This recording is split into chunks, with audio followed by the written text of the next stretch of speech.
Jibril setelah memberikan kabar gembira bahwasanya umat Nabi Muhammad sudah dapat jaminan surga, kemudian Nabi Muhammad menyerahkan kepada malaikat Israel. Sebab waktu itu malaikat Israel sudah berada di rumah Rasulullah. Yang semula malaikat Jibril ngobrol dengan Rasulullah, lalu malaikat Jibril berkata, "Ya Rasulullah, di depan ada malaikat Israel mau masuk."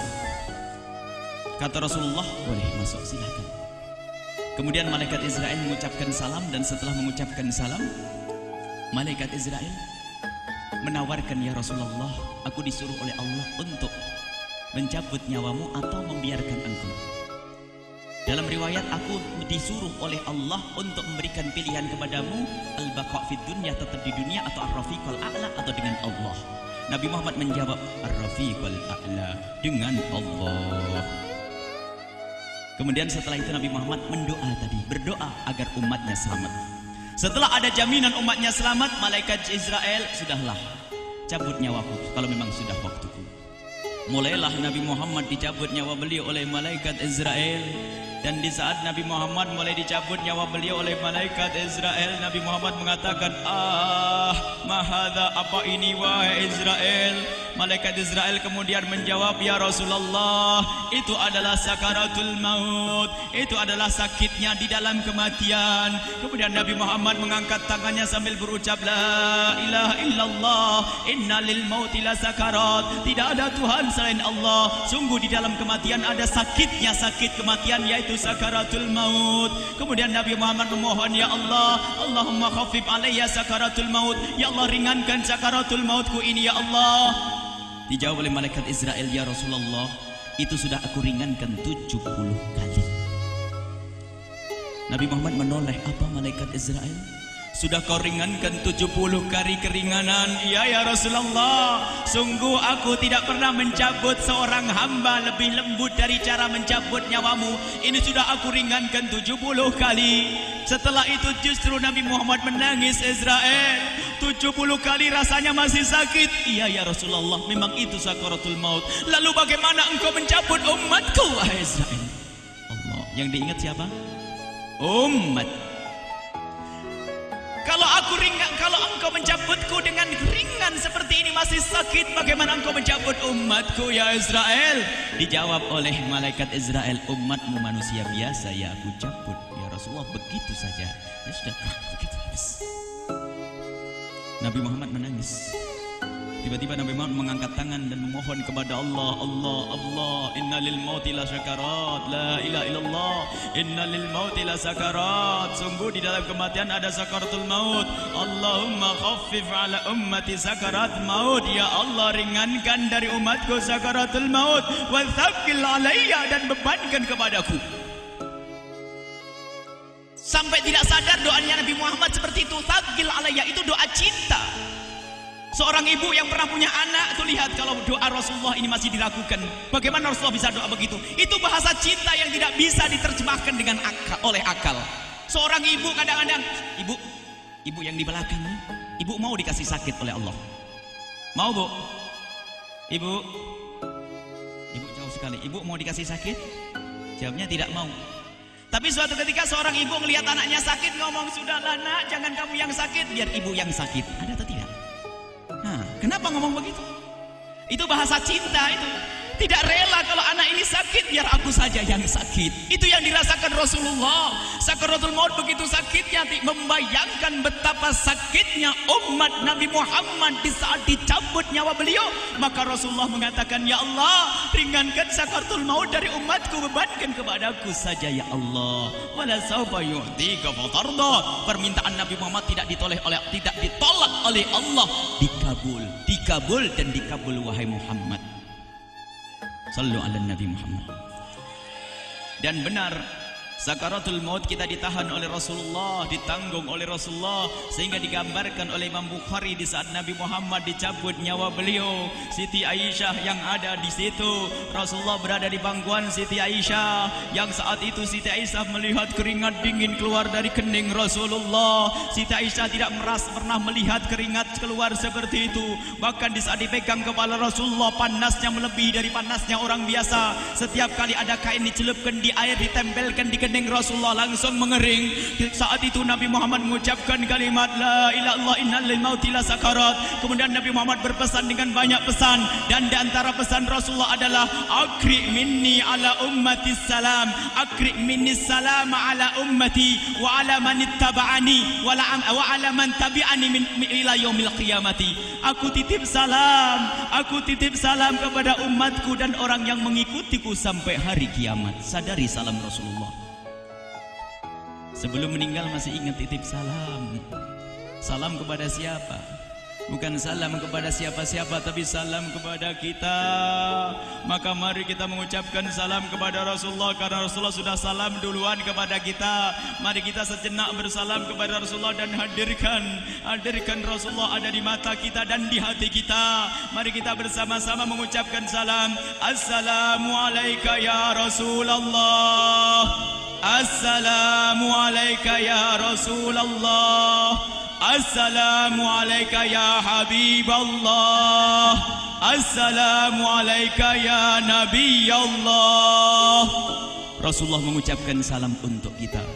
Dan di saat itu Rasulullah keringat dingin keluar, maka oleh Siti Aisyah diusap. Oleh Siti Aisyah diusap, bayangkan saat itu Nabi Muhammad di pangkuan Siti Aisyah dan diusap oleh Siti Aisyah. Siti Aisyah berkata, keringat Rasulullah mengucur deras hingga aku usap, dan aku usap dengan tangannya Rasulullah. Diusap dengan tangannya Rasulullah. Siti Aisyah memegang tangan Rasulullah sendiri yang digunakan untuk mengusap keringat Rasulullah. Sahabat bertanya, Aisyah, kenapa harus dengan tangan Rasulullah tidak dengan tanganmu? Lihat jawab Siti Aisyah, karena tangan Rasulullah lebih lembut dari tanganku. Sallu ala Nabi Muhammad.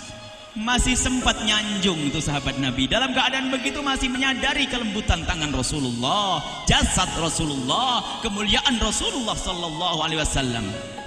Dan aku lebih menginginkan bahwasanya yang menyentuh jidat Nabi Muhammad adalah tangan yang paling mulia di dunia dan di akhirat.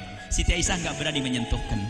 Pengennya yang disentuhkan di kening Rasulullah adalah tangannya Rasulullah sallallahu alaihi wasallam. Kemudian setelah itu Nabi Muhammad merasakan sakit yang sangat untuk kita. Kemudian Nabi Muhammad mengangkat tangan tinggi-tinggi mengucapkan la ilaha illallah inna lil mauti lasakarat. Tiba-tiba tangan itu semakin turun dan ditangkap oleh Siti Aisyah. Dan di saat tangan itu jatuh di tangan Siti Aisyah, kemudian tiba-tiba paha Siti Aisyah merasakan berat kepala suci Rasulullah. Dan saat itu Siti Aisyah sadar bahwasanya Rasulullah sudah kembali kepada Allah Subhanahu wa taala. Sallu ala Nabi Muhammad. Siti Aisyah bingung di saat melihat seperti itu. Ditaruh pelan-pelan wajah Rasulullah, sambil menangis lalu berkata, Rasulullah sudah meninggal.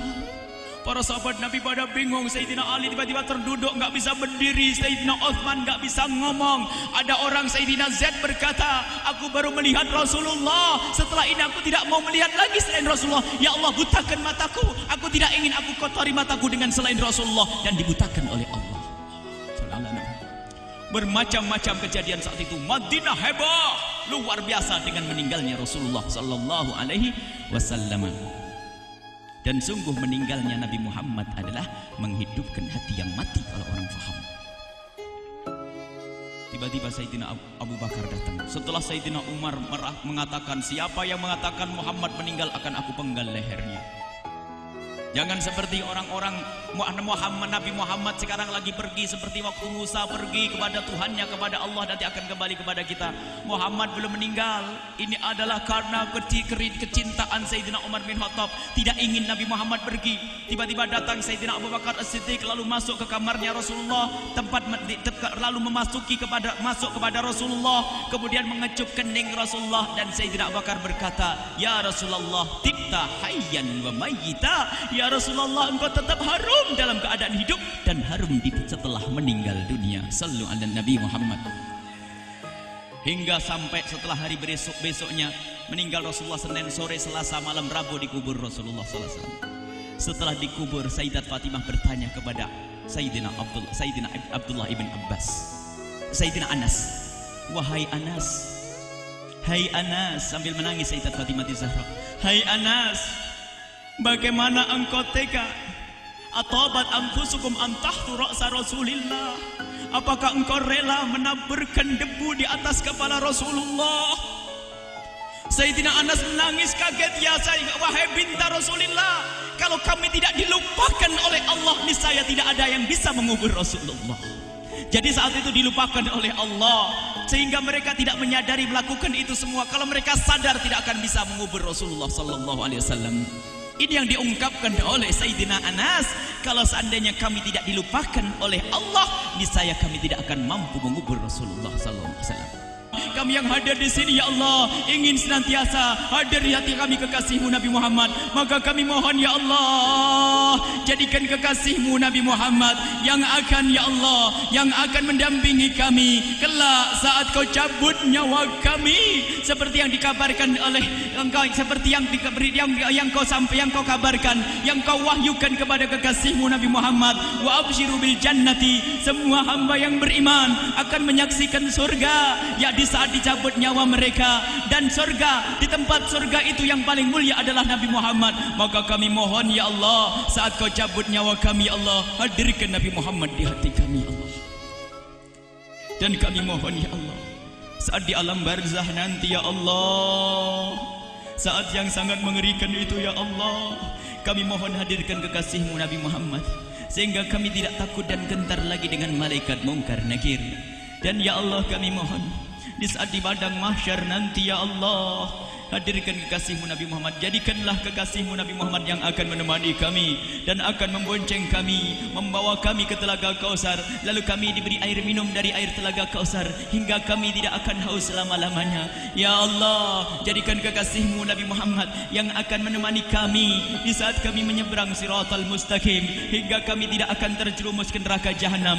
Dan jadikan kekasih-Mu Nabi Muhammad yang akan kami saksikan setiap saat di surga-Mu, ya Allah. Ya Allah, jadikan kekasih-Mu Nabi Muhammad yang senantiasa, ya Allah, kami lihat kelak di surga. Dan jadikan ucapan kami di akhir hayat kami kelak adalah, ya Allah, kalimat yang kami ucapkan di akhir hayat kami kelak, ya Allah, adalah kalimat agung dan mulia, la ilaha illallah Muhammadur Rasulullah, la ilaha illallah Muhammadur Rasulullah, la ilaha illallah Muhammadur Rasulullah sallallahu alaihi wasallam. Rabbana atina fid dunya hasanah wa fil akhirati hasanah wa qina adzabannar. Wa sallallahu ala sayyidina Muhammadin wa ala alihi wa sahbihi wasallam. Walhamdulillahi rabbil alamin.